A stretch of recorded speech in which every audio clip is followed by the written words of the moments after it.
Hello and welcome to Under Construction, Restoring the Whole Woman.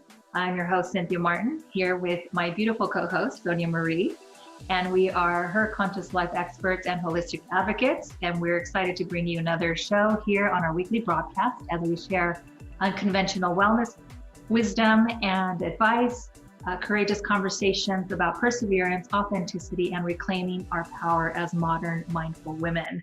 Welcome, everyone. So excited to be here today with all of you here again in Sonia's beautiful home. How are you, Sonia? I am wonderful, thank you. Excellent. So we're going to probably just do a real quick little grounding exercise just to get us centered with a clear intention for today. So Sonia, just like a quick little mindful, process to get us all geared up as we enter this week's show. I think the one I want to share today is different than our breathing exercise. It's more on the lines of what we're going to be teaching today, and that is visualization. So maybe we close our eyes for a second and we just visualize how we want our day to go. Absolutely. Right? How we want our day to end up, and just the pictures of visualization that you have in your mind are your intentions for you. So only bring in a positive thought of how you want your day to go. And so if you will with me, oblige me, close your eyes for a second. Just take a big inhale in and exhale out. And I want you to choose one happy thought for today. Maybe it's your mantra.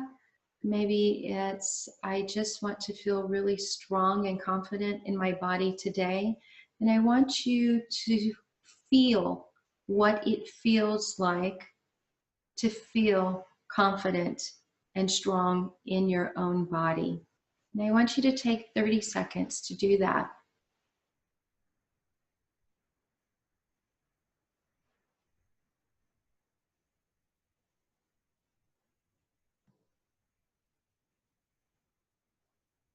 Bringing the feeling into your body,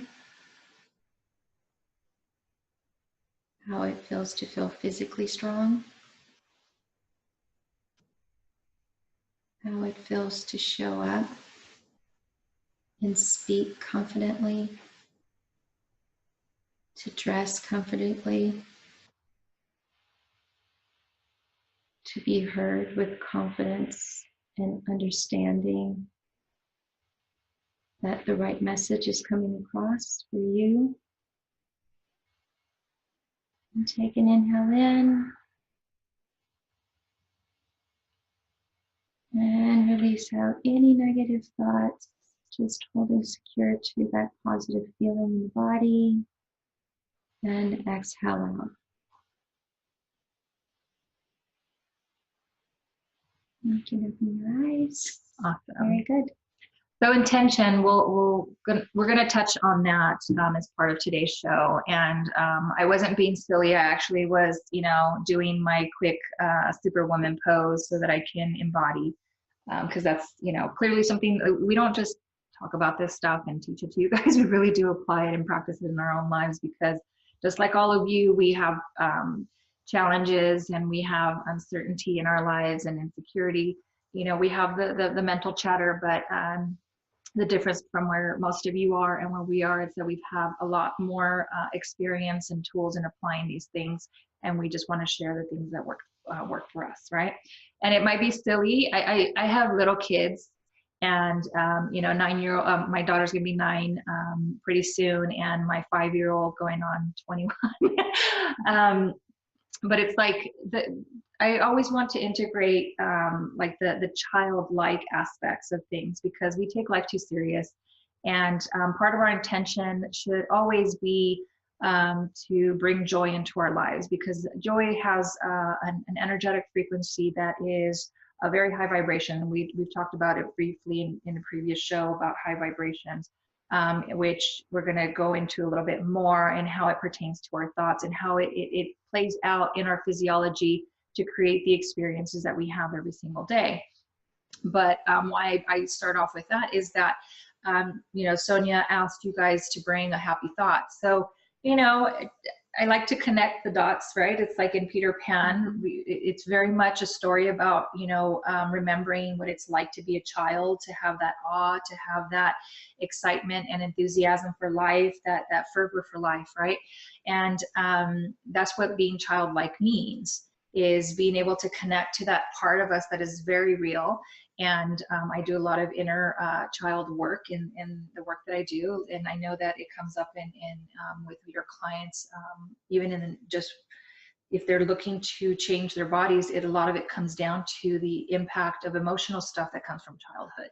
Okay, so that's why we're going to make that connection. So think of the story Peter Pan, right? It's like, what is it? Think of a wonderful thought, right? Think of a happy thought, any happy little thought, right? So that is really the essence of that, and make that connection, because you want to evoke those types of feelings in your body that make you feel childlike, because those are the things that bring the greatest joy in our lives. And an intention, even as simple as like just looking to find as many good things in the day. If you can't find a bigger intention, sometimes we get caught up in what intention means. It's just like what our desires are and how we want to experience life and the world and people and the relationships that we encounter every day. And especially if you're in a corporate environment, you know, it's a very high demand experience, and you guys, we're all on the go, and, you know, get in our cars, and you're already in that elevated state of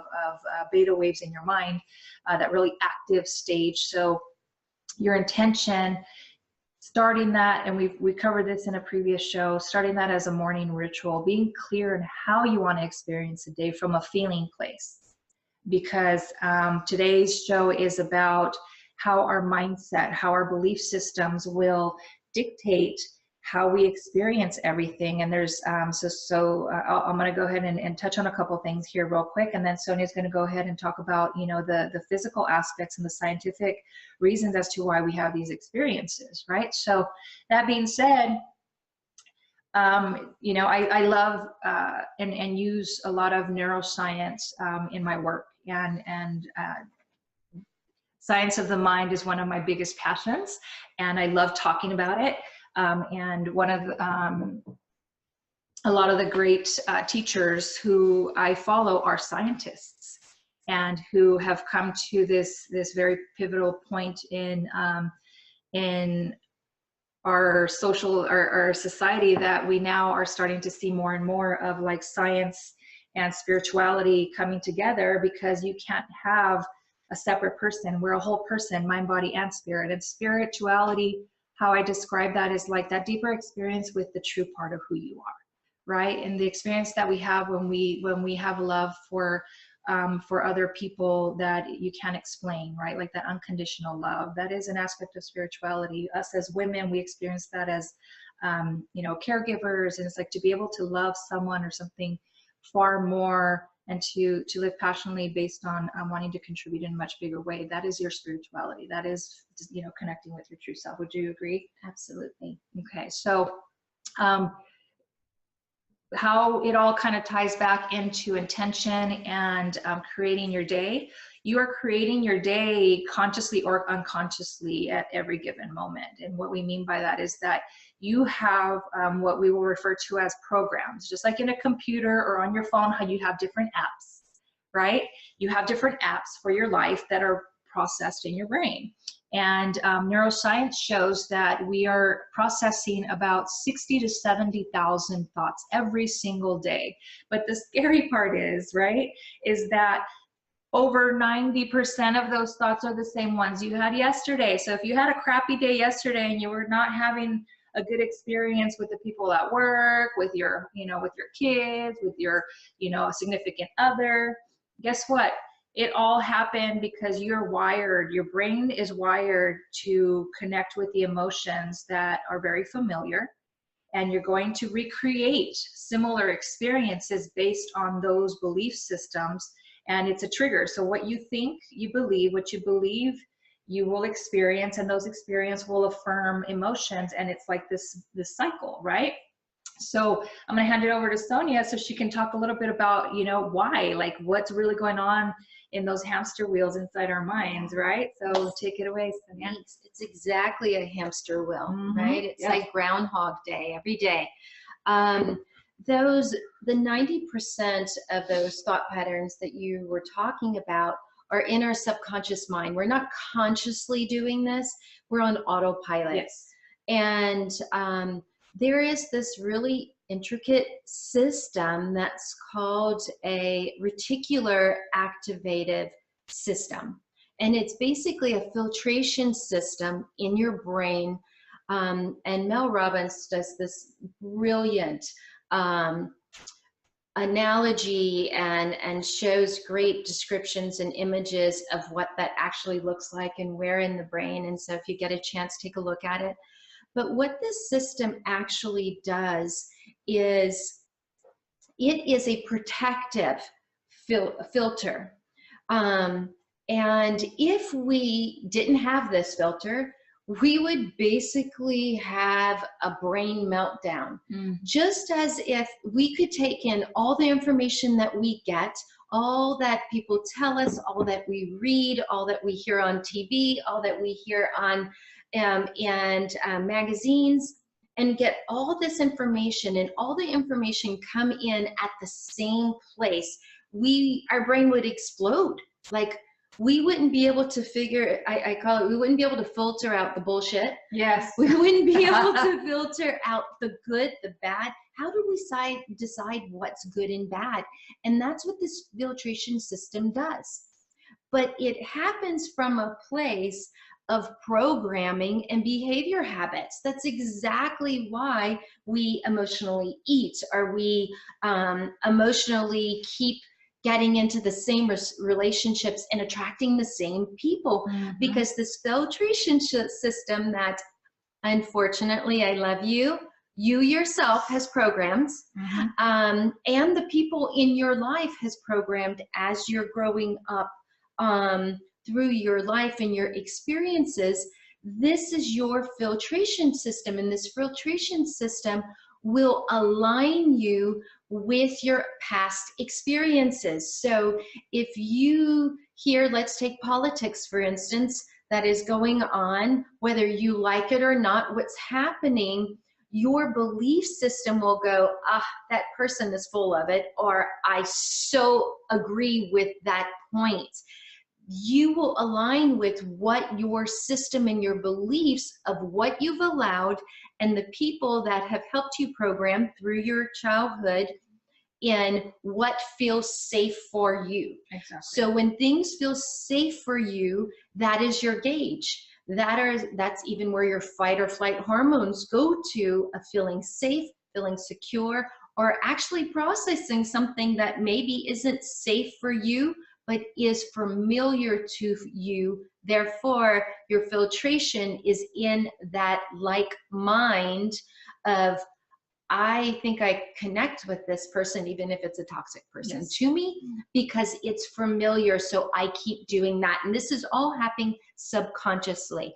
But the good news is, and what I really want to share is, these experiences can be changed. Yes. And it can be changed through a visualization process. Just as we started this podcast today, it's training your brain. And it's training your brain with things that are safe, things that make you happy, things that are aligned with your greatest good, with what you really want for yourself. So it's your goals. So we will look at the goals that you've set for 2019. And it's a two-step process. It's really quick and easy. You pick one goal, right? If it's to get healthy. Yeah. So can I just interject one thing though? Yes, go ahead. So let's be clear, because we want to make sure that you're understanding that the goal that you have is a real goal and not just a wish.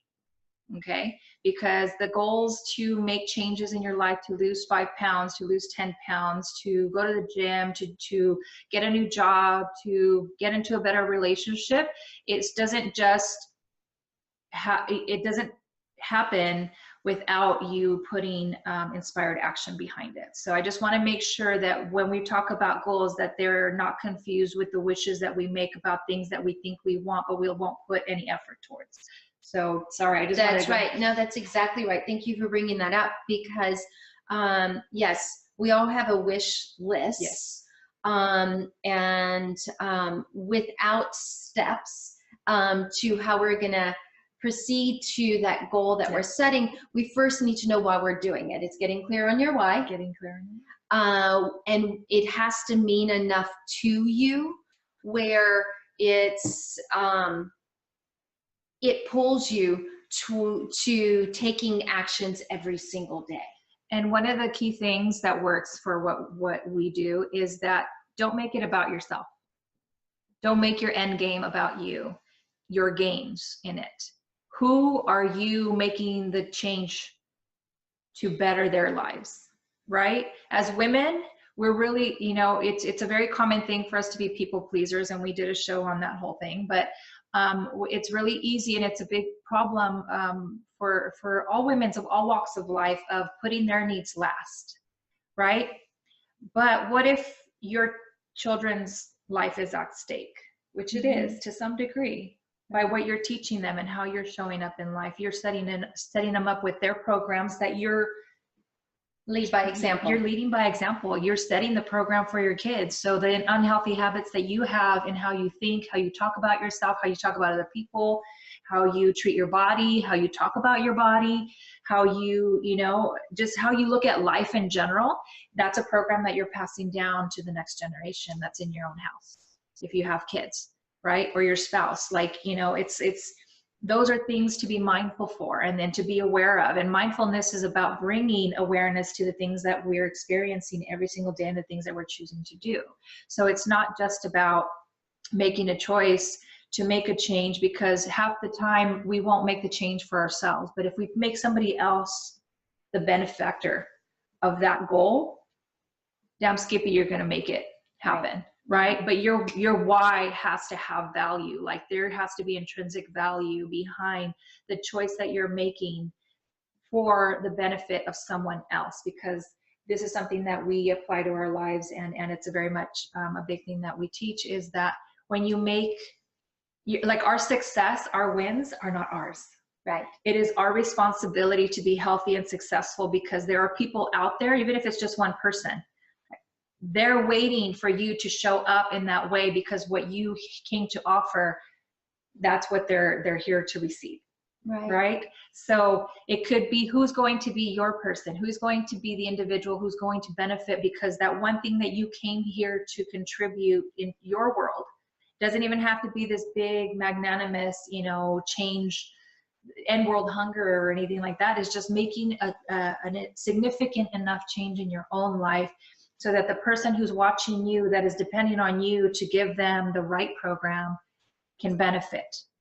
Right. Right? By example. By example. I call it planting seeds. You're planting seeds of change in the hearts of the people that you care most about, especially the ones that are in your care. That's right. Right? Especially the ones that are in your care. How you treat them, how you treat yourself around them matters. So don't do it for you, because you won't half the time. Right? And not because you don't want to, not because you're not a good person, and not because you're not capable. It's just that your programs are probably too strong. So make your goal a goal for somebody else. Would that sound? So to make it big enough. Make it big enough. So when we are focusing on making sustainable goals happen, we really want to make sure that our why is big enough that it expands beyond ourselves and into, if it's your immediate family or your friends, it has to be in a place where you're exchanging love. So if you are, as Cynthia said, if you're planting seeds and you're truly meaning to plant the correct seeds for you and for your family members, if you're planting apple seeds, you're not going to get oranges out of it if this is what your intention is. So be very clear on what you want for yourself and how you want it to be projected out for the greater good is really what it means. And For you personally, if you make it specific to a person or a group, a friend, a loved one, a husband, a sister, a mother, a brother, kids, it helps you get there and be a little more accountable to yourself. Yeah. Is what that means. So these are the quick, easy little steps. One, it's visualizing, getting clear on your why, and setting that vision of what your goal is, closing your eyes. And the second step is you hold this for 30 seconds. It's an actual feeling. You need to feel like you've already received what your vision is, and your goal for 30 seconds is to feel a feeling in your body of how happy it makes you. Hear people around you or the person that you're helping project this to respond to you in a positive way of you already accomplishing it, and see what your body feels like, what you're wearing, the people that you are creating this magnetism towards positivity. You have to feel all the feeling as if it has already happened, and hold that happiness and accomplishment like you're already there for 30 seconds. Each and every day, you can start your day this way, or you can end your day this way, but it has to be a feeling in your body as if you already have it. You can see it, you can feel it, you can smell it. Engage all your senses, all of your around. senses. Give it color, give it, if it was an outfit, what would, like, imagine all the details. The more details your mind can create, it starts to rewrite the program, because your neurology, the actual brain activity that's going on, it's rewiring new pathways. It's literally changing direction and how it processes that information inside your brain. So when that happens, your body starts to receive that new instruction, and it doesn't know the difference from whether you're physically experiencing that or whether it's just in your mind. So that's why they say your mind, change your thoughts, change your life. Because when you start to believe it and you feel it, the feeling has to match the thoughts. So it's not think about it first, it's feel about it first and match the thoughts that would go with it, so that you can experience it viscerally in your body. And don't share this with people who are going to poo-poo your idea or your vision. Only share it with people who will be supportive and encouraging, because that's another mistake that we make, that we get excited about this new way we're feeling or this new way we're thinking, and we want to convince other people who are not where you are, and they're going to go smear all over your great progress. So that's a very, I would say that would be like the third key to that process, is like, you know, really see it, but feel it first, see it in your mind, hold it, and then share it with the right kind of people, so that you're connecting with like-minded who encourage and who elevate and help you sustain that frequency. It's like who are on that channel of change. Right. Okay. And that's how you then, in exchange, imprint a new behavior habit, a new change, and you become more successful with your goals, where you stick to stuff better because you're changing your story. You're changing how you're showing up for yourself. You're changing your vision and your view. Therefore, you're going to get more of that. That's how you get off the hamster wheel. Yes. That's the secret to success in staying the path and accomplishing your goals. Absolutely. So it becomes a real goal, and you celebrate the achievement of that goal. The goal becomes an achievement. And that's how you know that it is real and it's not just a wish, because you're putting it into reality. So let us know, you know, if you found this helpful, this show helpful. You know, comment below what your aha moment, and share with your friends. And if there's any topics you want us to cover, please do let us know. We're always looking for ideas. And stay tuned for the next show. We are really super excited to have our very first special guest sharing their story with all of you, and offering hopefully some healing and some new awareness and a new way to look at life. Any last comments? No, just project out there love for yourself, for your loved ones, and know that in setting these little new habits in, you can really, really make a huge difference in changing your entire life. Absolutely. So with that, thank you all. See you next week and happy blessings. Take care.